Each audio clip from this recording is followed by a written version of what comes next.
English premier লিগে ৮ম সপ্তাহের খেলা শেষ হয়েছে। গত ২ সপ্তাহ ইংলিশ লিগের খেলা হয়নি। ইন্টারন্যাশনাল ব্রেক ছিল।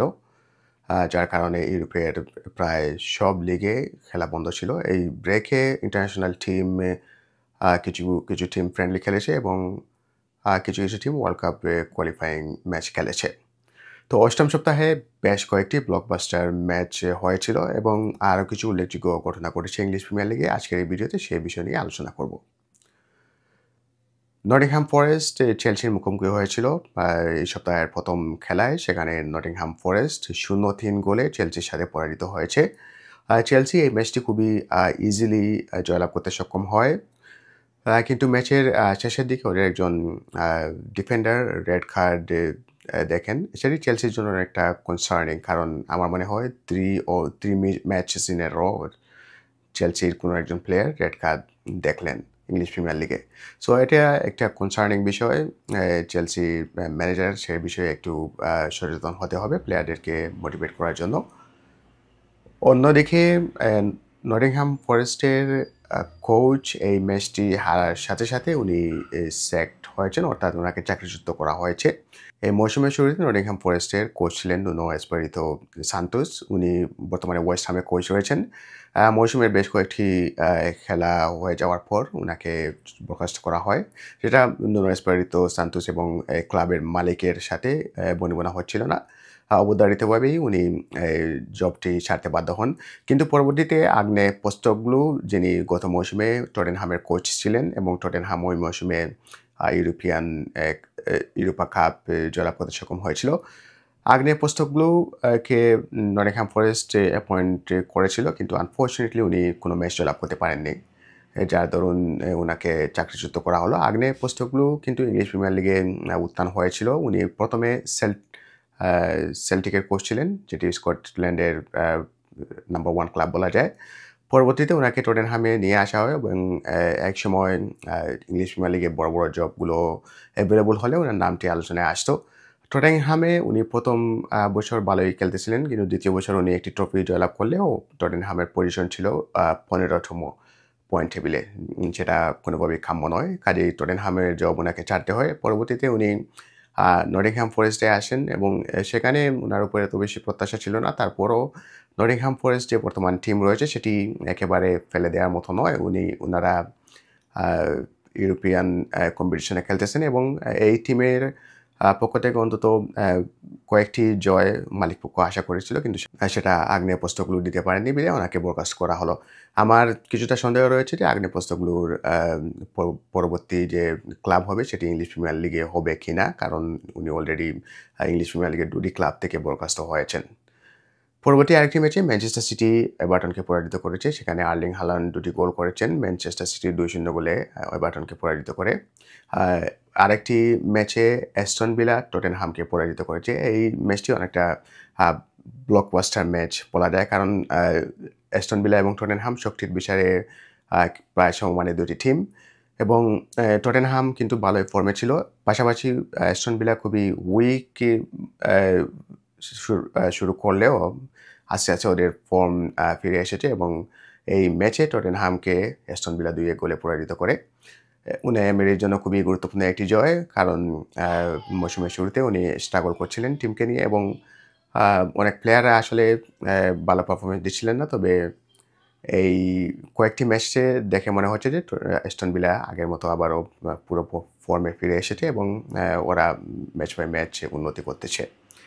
আরেকটি ম্যাচে ক্রিস্টাল প্যালেস এবং বর্নমাউথ মুখোমুখি হয়েছিল। সেটি এই সপ্তাহে সবথেকে বেশি এন্টারটেইনমেন্টপূর্ণ ম্যাচ ছিল। সেখানে ৩-৩ গোলে ড্র হয়েছে। ক্রিস্টাল প্যালেস কয়েকবার পিছিয়ে পড়েও ম্যাচটি কিন্তু ৩-৩ গোলে ড্র করতে সক্ষম হয়েছে। ক্রিস্টাল প্যালেসের স্ট্রাইকার মাটেটা, ফ্রান্সের স্ট্রাইকার, উনি ৩টি গোল করতে সক্ষম হয়েছেন, অর্থাৎ উনি হ্যাট্রিক করেছেন। 2টি ওপেন প্লে থেকে গোল করেন এবং একটি পেনাল্টি শুটআউট থেকে গোল করেন।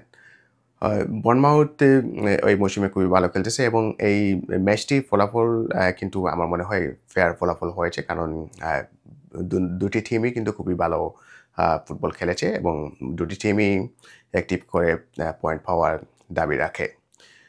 এই মৌসুমের অন্যতম বড় একটি ম্যাচ এবং এই সপ্তাহে সবথেকে বড় ম্যাচ হয়েছে লিভারপুল এবং ম্যানচেস্টার ইউনাইটেডের মধ্যে।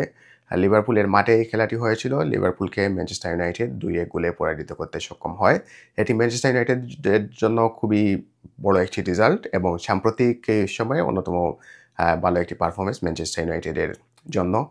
ম্যাচটি একটা পর্যায়ে মনে হচ্ছিল 1-1 গোলে ড্র হবে, কিন্তু ম্যাচের শেষের দিকে হ্যারি ম্যাগুয়ার একটি গোল করে ম্যানচেস্টার ইউনাইটেডকে জয়লাভ করতে সক্ষম করেন। এই ম্যাচের সাথে, সাথে লিভারপুল কিন্তু টানা ৩টি ম্যাচে পরাজিত হলো ইংলিশ লিগে। সেটি অনেকটা সারপ্রাইজিং। বিগত কয়েক বছর থেকে লিভারপুল যে ধরনের ফুটবল খেলতেছে, ওরা একসাথে ৩টি ম্যাচে ইংলিশ লিগে পরাজিত হয়েছে বলে আমার ধ্যানে নেই।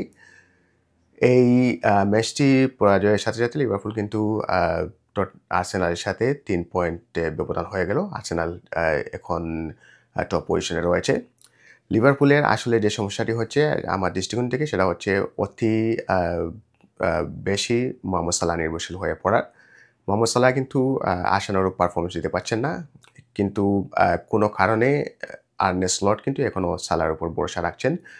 উনি অন্যান্য পজিশনে প্লেয়ারদেরকে চেঞ্জ করাচ্ছেন, কিন্তু মোহাম্মদ সালাহ পজিশনটা ঠিক রেখে আমার মনে হচ্ছে মোহাম্মদ সালাহকেও একটু ব্রেক দেওয়া উচিত।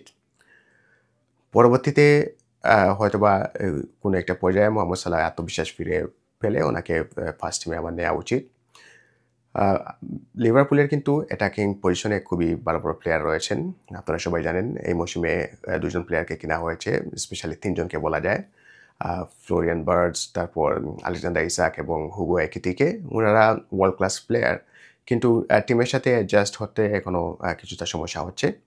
লিভারপুলের সবথেকে স্ট্রং যে পজিশনটা ছিল স্ট্রাইকিং পজিশন, যেখানে অনেক গোল আশা করা হচ্ছিল, কিন্তু সেই পজিশনেই কিন্তু ওরা হুঁচট খাচ্ছে। এখনও আলেকজান্ডার ইসাক আসার পর থেকে এখনও কিন্তু ভালো কোনো পারফরমেন্স দিতে পারেননি। উনি একটি মাত্র গোল করেছেন, তাও আবার লিগ কাপে। ইংলিশ লিগে এখনও উনি গোল করতে সক্ষম হননি। হুগো একিতিকে খুবই ভালো শুরু করেছিলেন, কিন্তু উনি এখন স্ট্রাগল করতেছেন কয়েক ম্যাচ থেকে গোল করার জন্য। কোডি গাকপো উনি আস্তে আস্তে ফর্মে ফিরে আসতেছেন, 2টি গোল করেছেন 2টি ম্যাচে। তবে আমার মনে হয় লিভারপুল কিন্তু খুবই তাড়াতাড়ি বাউন্স ব্যাক করবে। আর্নে স্লটকে কিছু কঠিন সিদ্ধান্ত নিতে হবে। উনি মোহাম্মদ সালাহকে অথবা কিছু সময়ের জন্য ব্রেক দেবেন, অথবা মোহাম্মদ সালাহ ওনার পুরোপুরি ফুল ফিটনেসে অবশ্যই আছেন, পুরোপুরি পারফরমেন্সে ফিরে আসবেন। সেটা যদি সম্ভব হয় সেটা লিভারপুলের জন্য ভালো। এখনও 3টি ম্যাচ ওরা হেরেছে। এখনই বলা যাবে না যে ওরা টাইটেল রেস থেকে আউট হয়ে গেছে, কিন্তু খুবই তাড়াতাড়ি ওদেরকে বাউন্স ব্যাক করতে হবে। নেক্সট উইকে ওদের ব্রেন্টফোর্ডের সাথে ম্যাচ রয়েছে। ব্রেন্টফোর্ড খুবই ভালো ফুটবল খেলতেছে মৌসুমে। নেক্সট ম্যাচটি লিভারপুলের জন্য জয়লাভ করা খুবই গুরুত্বপূর্ণ হয়ে গেছে। এখন দেখার বিষয় লিভারপুল কীভাবে রিয়্যাক্ট করে। আরেকটি ম্যাচে আর্সেনাল ফুলহামকে 1-0 গোলে পরাজিত করেছে। স্বভাবতই আর্সেনাল টপ পজিশনে রয়েছে, এবং একেবারে শেষ ম্যাচে ওয়েস্ট হামকে পরাজিত করেছে ব্রেন্টফোর্ড। এটা ওয়েস্ট হামের জন্য আরেকটি খারাপ দিন, কারণ ওয়েস্ট হামের কোচ পরিবর্তন হওয়ার পর ওদের কিন্তু ফলাফলে কোনো পরিবর্তন আসেনি। টানা 2টি ম্যাচ জয়লাভ করতে সক্ষম হয়নি, এবং এই ম্যাচের পারফরমেন্স অনেকটা নাজুক ছিল। ওয়েস্ট হাম যদিও নিজস্ব মাঠে খেলতেছিল। তো পরবর্তী সপ্তাহে আরও কয়েকটি বড় ম্যাচ রয়েছে। পরবর্তী সপ্তাহে আপনাদের সামনে আবারও হাজির হব ইংলিশ প্রিমিয়ার লিগে অ্যানালাইসিস নিয়ে। আজকে এ পর্যন্তই। সকলকে ভিডিও দেখার জন্য ধন্যবাদ, এবং অবশ্যই লাইক, শেয়ার এবং সাবস্ক্রাইব করবেন। ধন্যবাদ।